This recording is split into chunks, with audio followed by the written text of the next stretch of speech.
Ассалаумағалейкум қадірмен достар, сіздермен ноик пубг шыққалы бері пубгтың клоуны пубг сияқты ойындар көбейіп кетті. Оның бірі Free Fire, Cyber Hunter, Counter Strike, олар өте көп. Бірақ мен көзқарасым ең алғаш көрген ол Pixel Battleground. Иә, Pixel деген Minecraft, енді оны білесіздер. Ойынға кіргенде маған бір сурет көрінді, ол сурет бір нәрсеге өте қатты ұқсайды. Жай ол өзі не екенін комментке жазып кетіңіздерші, мен таппай жатырмын. Маған ойынға кірістіп өз никнеймді қоюды ұсынды. Никнеймді қойып, маған үш режимді тағы да ұсынды. Біреу зомби, біреу тағы басқа. Мен корольдік шайқасты таңдаймын, себебі мен тексерейін деп жатқаным сол. Ойынның механикасына келсек, өзімен өзі дәлдеп өзі атады. Бұл ыңғайсыз функция, оны өшіру керек.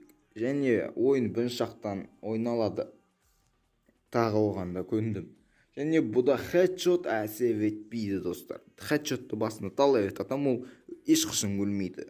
Және бұл ойынды бір сөзімен айтсақ, бұл ойын жай ғана мусор. Бұны 400-нен көп адам өзіне жүктеп ойнап көрген. Бұның тағы клоундар өте көп. Достар, менің осыдан бұрында түсірген видеоларым өте көп. Достар, өтініш, каналға жазылып лайк басуды ұмытпаңыздар. Қош сау.